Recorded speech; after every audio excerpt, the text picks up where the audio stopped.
Thank you, everybody, for coming to the Aaron Torres podcast YouTube page. If you could do me a quick favor, if you do enjoy the video that you came here to watch, do me a favor, go ahead and hit that little red subscribe button at the bottom of the screen. It really does help my audience grow. It really does help this channel grow. It means more than you realize. So go ahead, hit that little red button. Also, remember, full episodes of the Aaron Torres podcast, wherever you download your podcast, Apple, Spotify, etc. Now, here is the video that you came here for. In what I do, you can be a victim of really good timing or really bad timing. And unfortunately, on Thursday night, I was a victim of a little bit of bad timing. Do the Aaron Torres pod, do Friday's show, preview all the big games. And then right as I sign off, we got actually a very big piece of news that I normally would have covered here on the Aaron Torres Sports Podcast. And beyond just being a big piece of news, it was a very interesting piece of news. And one thing you know about me, I like big news, but I like interesting news that much more. And so I decided to do a little bit of the old school Torres YouTube exclusive. We used to do these quite a bit where I do something for YouTube that maybe didn't make the Aaron Torres pod. Well, we're not going to record again for the show until Monday. Obviously, we'll be recapping week 9 in college football. So we'll do a little bit of a YouTube exclusive on something that was very interesting from Thursday night in the world of college football, and more specifically, college football recruiting. There, the number one high school cornerback in America, a kid named Cormani McClain, he has been down to basically 2 schools forever. Down to Florida, been down to Bama for seemingly forever. Well, on Thursday night, he makes his college decision, and drum roll, please. Cormani McClain, number one corner in America, chooses, is it Florida? Is it Bama? Oh, no. He chose the U. He chose Miami. And so you talk about something very interesting, and you talk about something that got a lot of people riled up. Miami fans are happy. Florida and Bama and other fans are calling this an NIL gone wild. And so what's the truth? What is fact? What is fiction? Let's break it down and let's just discuss, because this is another fascinating recruitment in this new world of NIL, new world of college football, and there's just a lot of layers to it.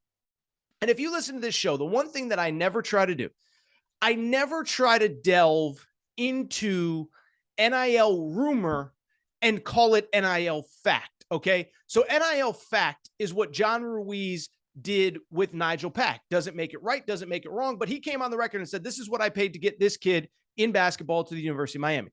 That's an NIL fact, and we can discuss that differently than what we think happened at Texas A&M, because of a report from a guy named Sliced Bread who said that A&M had some slush fund where they were paying high school recruits. And so I've always tried to kind of find that balance of what's fact, what's fiction. And so even with A&M, for months now, I've defended A&M. I've said, look, most of the class committed shortly thereafter that 2020 season where they went 9-1. Bunch of the kids are from the Houston area where A&M always recruits well. They took advantage of some kids that were committed to other schools that had coaching changes, ironically, like Florida, like Miami, like LSU, like Oklahoma. So I've defended A&M, and I'm going to defend A&M. I'm going to defend Miami here on the Cormani McClain news, because I do think it's easy to just throw out NIL stuff.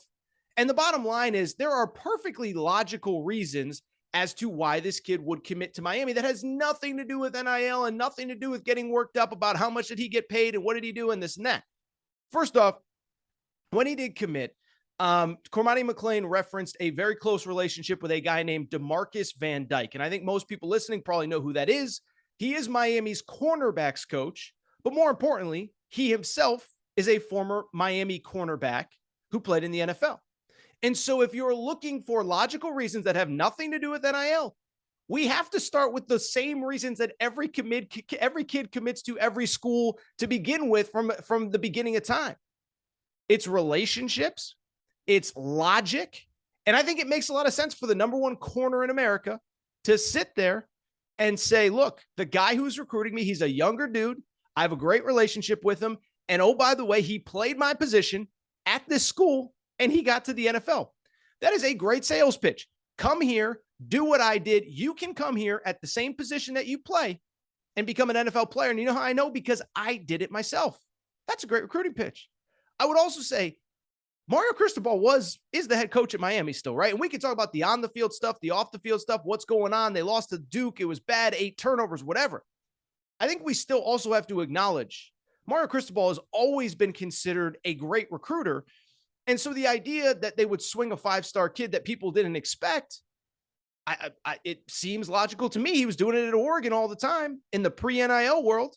Now you're in Miami. You have a pseudo-local kid, and I know the kid's from more of a Florida part of the state, a Florida Gator part of the state, I should say. So I understand where a Florida fan is mad, and we're going to get to the Florida Bama perspective in a minute. But Mario Cristobal has been flipping kids forever. This kid is from Florida.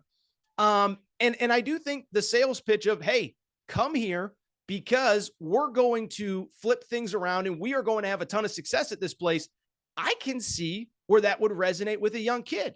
Wasn't that A&M's recruiting pitch for most of that 2022 class that was historically great? Wasn't most of the pitch, hey, come here, do something that's never been done here before. You can go to Bama, you can go to Georgia, but they've already done it at the highest level.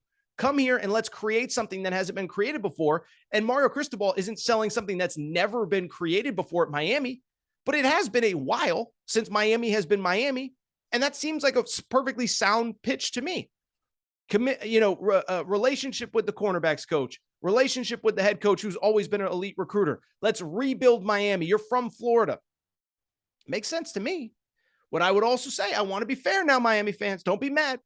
I do understand the perspective of another school, specifically Florida, being frustrated. First off, I'm a little more comfortable talking about the NIL space and world when it comes to Miami, because as I just told you a minute ago, there is a guy at Miami that we know has a track record of paying recruits and calling it NIL, and his name's John Ruiz. That's not my opinion. He put it out on social media, so don't blame me. I'm just the messenger. Don't blame Florida fans for being mad for thinking something happened. That's on John Ruiz. John Ruiz is, as best I can tell, the only booster that has bragged about an NIL deal that he signed. Doesn't make Nigel Pack a bad person. Doesn't even make John Ruiz wrong. This is the rules. This is how it is. But I understand where a Florida fan's mad. And I understand where a Florida fan would sit there and say, well, it's obviously NIL because look at what he did in basketball. And I also understand the Florida fan that's like, this isn't the first time that this has happened. We talked about this in the spring or the summer or whenever it was with a kid named Jaden Rashada. 4-star, high 4-star, low 5-star quarterback, Florida lean, is ready to commit, decides to take a visit to Miami, pushes back the commitment, visits Miami, commits to Miami. I can see where a Florida fan is mad. So I can see both sides, and that's what makes this story so interesting. This isn't, even Nigel Pack, where this is what happened. This is that gray area that we live in the world of NIL. But let me kind of wrap by saying one last thing. I think I've kind of moved on from being outraged about NIL. Now, what I don't like coaches tampering with other teams' players. I don't like coaches calling up fill in the blank player or fill in the blank player's parents or 7-on-7 coach or in basketball AAU coach and saying, hey, we're not telling you what to do, but if this kid comes here, we're going to have a large sack of cash for them. That's not what I like. But I do think NIL is now here. It is not going anywhere. And I'm not going to keep getting outraged if a kid decides to make money to go into the highest bidder somewhere else. And I'm not saying that's what happened with Cormani McClain, but I'm done being outraged by it because you know what? This is the new world and coaches have a choice. They can either adapt or die, adapt and thrive, or adapt and not adapt and be left behind. It was interesting. I saw this and I think it relates well to Cormani McClain.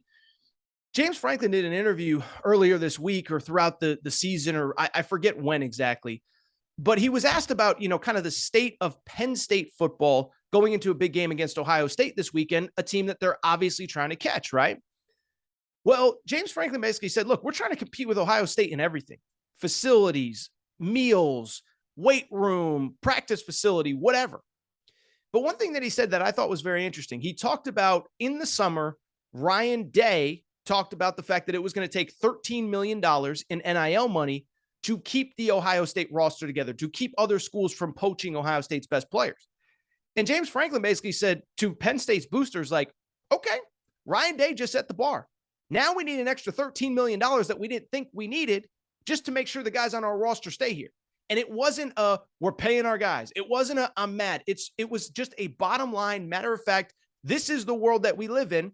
And we can either survive and thrive or stay behind and probably wither as a program. And so why I bring it up is because I just think this is the world that we live in. And I think you and I might not have to like it, but it is the new world. Maybe it pertains to this kid and maybe it doesn't, Cormani McClain. But at the end of the day, this is the new world we live in, and we can either complain about it or we can move on and figure out a way. How does my school get better at this? No different than facilities, no different than strength and conditioning, no different than position coaches, no different than head coach. The James Franklin quote really stuck with me. I really thought it was interesting. A couple other notes before we finish up.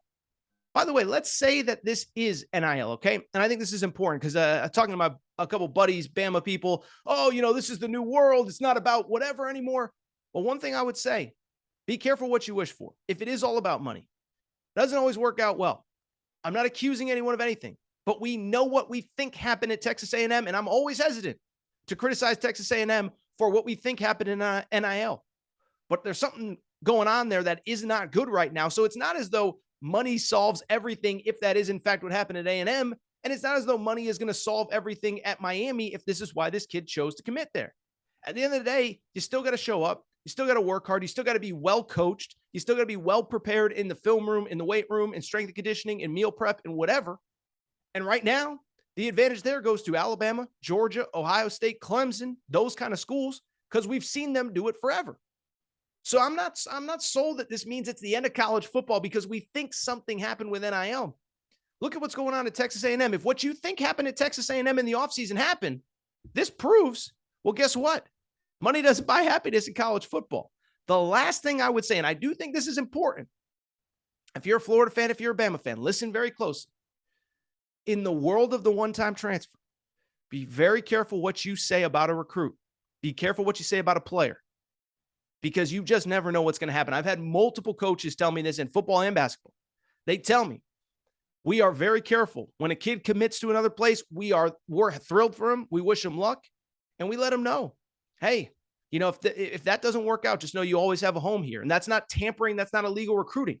That's just the new world of, hey, we got NIL, but we got the one-time transfer too. And so if Cormani McClain goes to Miami and they're sitting at 2-6 in the middle of next year, he could just as easily end up at Bama or Florida or somewhere else after. So those are my Cormani McClain thoughts. I thought it was interesting. I told you I love interesting. And so I figured, what the heck? Let's do a little YouTube exclusive here on a Friday night. I hope you enjoyed. By the way, do me a favor. If you did enjoy the video, subscribe to the YouTube page. Go ahead, click that like button below, leave a little comment, all that good stuff. Appreciate everybody's support.